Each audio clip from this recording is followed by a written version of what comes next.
Nous passons à l'assiette avec Chantal Blais.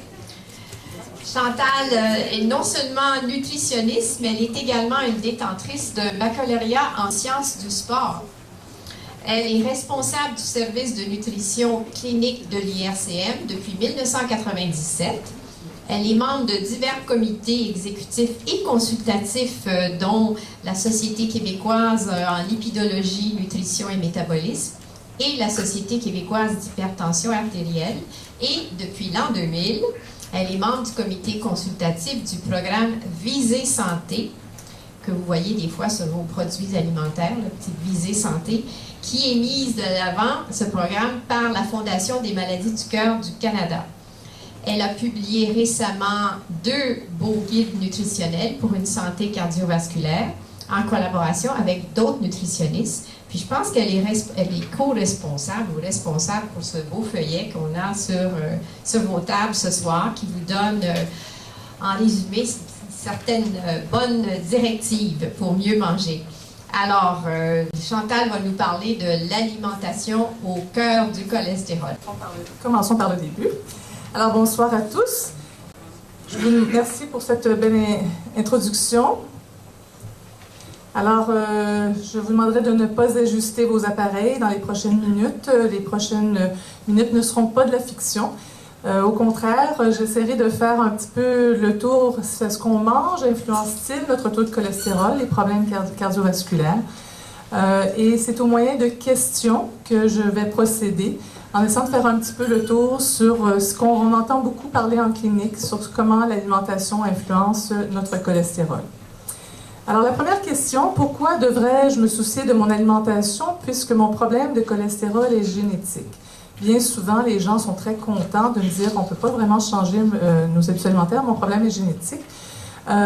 Mais toutefois, l'alimentation demeure la pierre angulaire du traitement, que ce soit génétique ou non.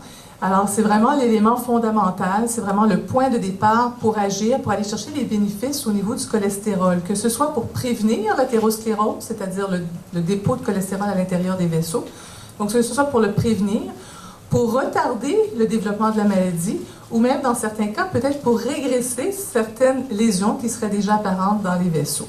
Alors, il s'agit sur plusieurs points. Ça prend par contre du temps. Alors, les gens souhaitent changer rapidement, ils ont fait un infarctus ou veulent prévenir un infarctus. Donc, changer les habitudes alimentaires, ça prend du temps et les bénéfices se font sentir progressivement au cours des années. Alors, parfois, c'est un peu décevant de dire qu'en 1 mois ou 2 mois ou 3 mois, on ne change pas nos habitudes alimentaires, on n'obtient pas d'effet notoire sur nos résultats, mais ça prend quand même un certain temps. Et une chose qui est bien importante, malgré que vous ayez fait des bons changements au niveau de vos habitudes alimentaires, votre cholestérol n'est pas changé. Alors, les gens sont souvent déçus, le régime alimentaire ne fonctionne pas, et c'est souvent ce qu'on entend. Et bien au contraire, il faut se rappeler que le régime alimentaire a des bénéfices au-delà du cholestérol et peut avoir beaucoup d'impacts très favorables sur les autres facteurs de risque cardiovasculaire dont on commence à peine à parler. Alors, je pense que c'est de garder en tête que le cholestérol, que le régime alimentaire joue sur le cholestérol, mais pas uniquement sur le cholestérol.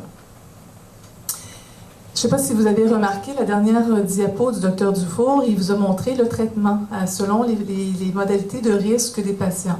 Et si vous avez bien remarqué, la diète, le régime alimentaire faisait partie du traitement à tous les niveaux, que ce soit à risque faible, modéré ou élevé.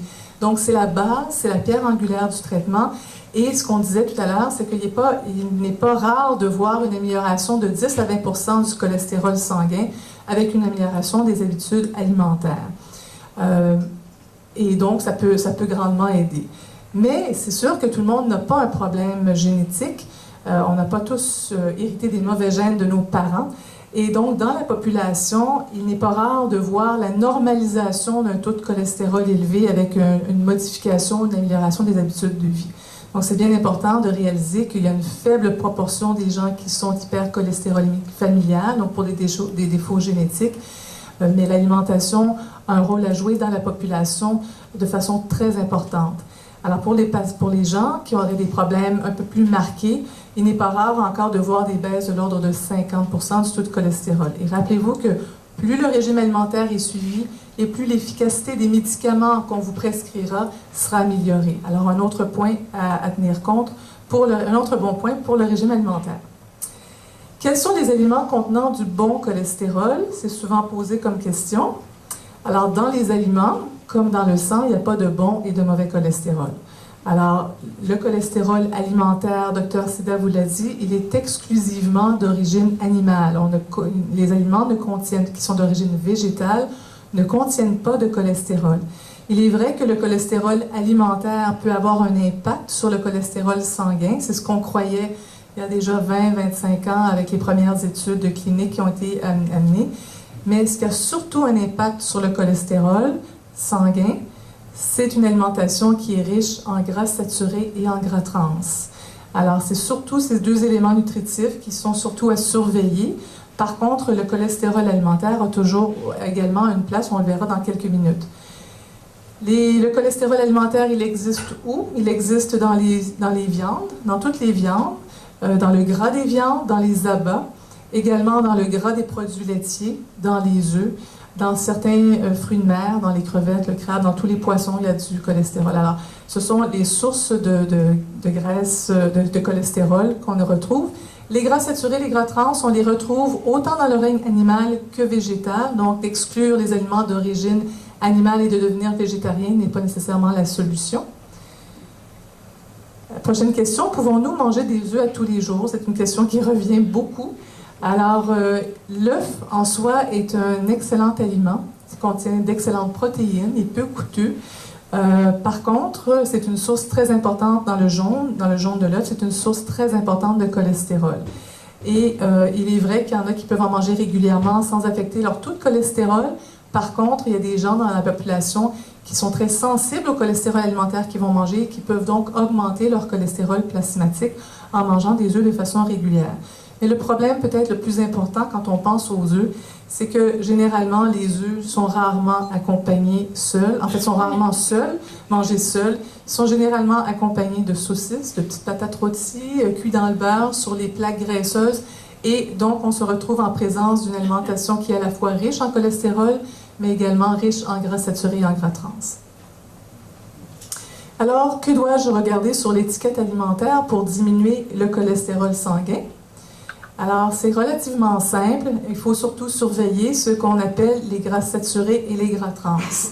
On doit rechercher les aliments qui contiennent moins de 2 grammes ou moins de gras saturés et de gras trans par portion, ou encore 10% ou moins de la valeur quotidienne, cette valeur que vous retrouvez à la droite de l'étiquette. Alors, de regarder des produits qui sont sans cholestérol, les bananes sans cholestérol, les huiles sans cholestérol ne vous donnent pas leur juste nécessairement. C'est vraiment de regarder au niveau des gras saturés et des gras trans en vous assurant toujours de bien vérifier la portion qui est établie de la valeur nutritive.